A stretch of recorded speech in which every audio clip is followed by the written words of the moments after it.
Eu sei que geralmente esquerdista tem que ir abaixo de 70, 80. Então, apesar da retratação da CNN, essa notícia foi espalhada com esse trecho compartilhado inúmeras vezes dizendo que o Trump havia abandonado o Bolsonaro e o Brasil. Primeiro de tudo, eu quero começar falando sobre o que eu falei na quinta-feira da semana passada, dias antes da reunião, acerca do que seriam os meus palpites sobre o que aconteceria. Né? Nós estávamos num momento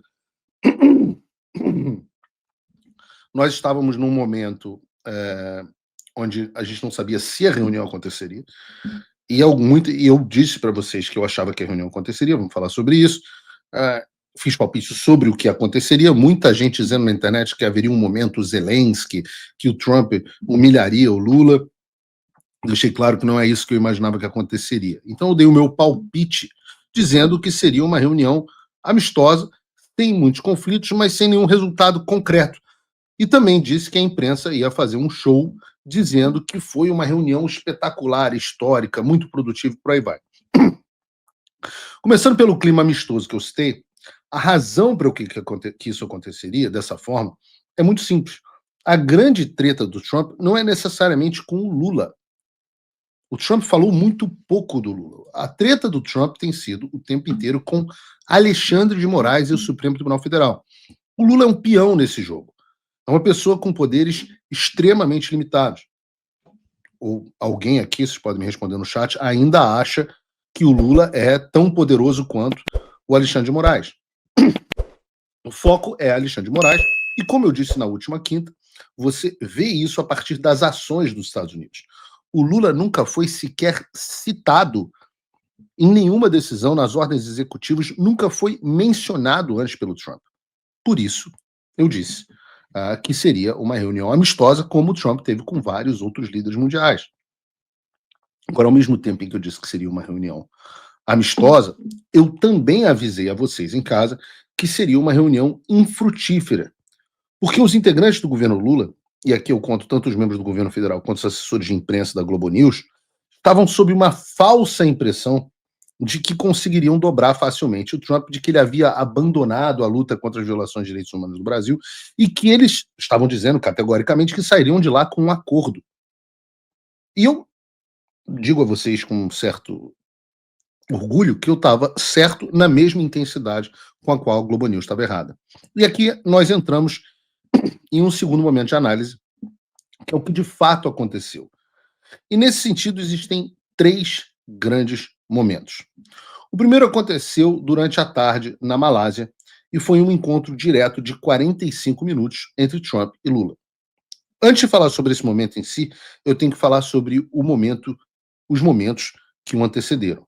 Antes da reunião, Trump e Lula conversaram por cerca de 8 minutos com jornalistas brasileiros e americanos. E aqui o Lula teve a sua primeira derrota, porque ele era contra a presença de jornalistas e, mesmo assim, o Trump insistiu e conseguiu e fez com que os jornalistas entrassem.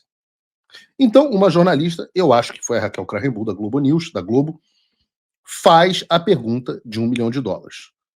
Bolsonaro será assunto da reunião? E eis que o Trump responde da seguinte forma. Mr. President, is Bolsonaro going to be a politician? Mr. President. Are you talking with Bolsonaro? How are you feeling about Mr. Bolsonaro, Mr. President? Well, I've always liked him. I feel very badly about what happened to him. I've always thought he was a great shooter, but he's gone through a lot. Is this on the agenda today? He's gone through a lot. Is this on the table today? It's none of your business. What about China, Mr. President? Are you concerned about Brazil's relation with China and How are you feeling about Reparem a cara do Lula. Today? It's none of your business. Olha Is on a the cara do table? Lula. Não, eu quero. Tem como. Aumenta a tela aí, Bruno. Pode me tirar. Eu quero que vocês prestem atenção na cara do Lula quando a Globo News, a Globo, faz a pergunta sobre Bolsonaro. He's gone through a lot. Is this on the agenda today? He's gone through a lot. Is this on the table today? A cara do Lula, tipo, pô, Raquel, que isso, velho? Tá jogando contra? It's none of your business. what about China, Mr. President? Are you concerned about Brazil's relation with China and How are you feeling about Mr. Bolsonaro, Mr. President? Well, I've always liked him. I feel very badly about what happened to him, really. I've always Ah, thought tem he um was close. a great shooter, but he's gone through a lot. Is this on the agenda today? He's gone through a lot. Is this on the table today? It's none of your business. What about China, Mr. President? Are you concerned about Brazil's relation with China and its privilege? No, I think we're going to do well with China. I think we're going to have. O Trump fala na frente do Lula, que ele sempre gostou do Bolsonaro, se sente mal pelo que aconteceu com ele. Essa pergunta, é isso que a Raquel Krahenbuhl faz a pergunta se ele está na agenda, e o Trump responde, it's not your business, ou seja, não é da sua conta. E aí veio a tradutora da CNN Brasil e respondeu o seguinte, bota aí o vídeo da CNN. Mas não é da nossa conta, não é da nossa conta. Mas não é da nossa conta, não é da nossa conta. Raquel Krahenbuhl faz uma pergunta se o assunto vai ser discutido entre Lula e Trump. Trump diz que não era da conta da Raquel Krahenbuhl saber se eles tratariam ou não sobre Bolsonaro na reunião. O que a tradutora da CNN diz?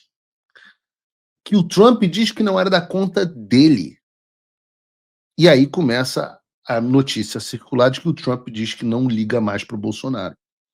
Eu sei que, geralmente, o esquerdista tem um QI abaixo de 70, 80. Então, apesar da retratação da CNN, essa notícia foi espalhada com esse trecho compartilhado inúmeras vezes, dizendo que o Trump havia abandonado o Bolsonaro e o Brasil. E eu pergunto, peço para vocês fazerem uma reflexão.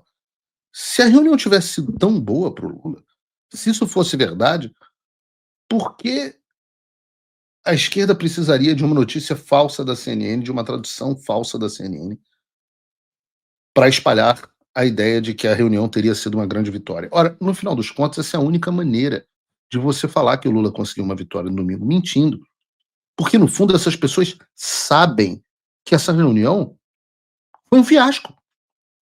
Mas elas estão tão cegas pela ideologia que elas não conseguem analisar a realidade como algo objetivo. Em vez disso, elas mentem para si próprias e até que elas crerem, né, até chegar ao ponto de elas crerem finalmente na própria mentira. Eu falei que eu ia quebrar tudo e destruir tudo aqui hoje, então vamos por partes, porque o segundo momento ocorreu logo após essa reunião coletiva de imprensa e foi uma reunião privada entre Lula, Trump e seus auxiliares. Nessa reunião, segundo reportaram os meios de comunicação, o Lula fez alguns pedidos vistos por eles como importantes, como os pedidos do Lula, revogação das tarifas aplicadas sobre os produtos brasileiros e das sanções aplicadas aos ministros do STF, incluindo o Alexandre de Moraes. Reparem, então, que nós temos 3 indicadores para medir o sucesso ou não das negociações e o quão produtiva foi essa conversa com o governo Lula. Ele fez 2 pedidos, ou 3, se você quebrar as sanções de 2 grupos, mas vamos chamar aqui de 2 pedidos ao Trump. Fez 2 pedidos ao Trump. Então, para alguém dizer que a reunião foi produtiva, que a reunião foi positiva, algo desses pedidos tem que ter sido acatado. Isso é uma análise objetiva.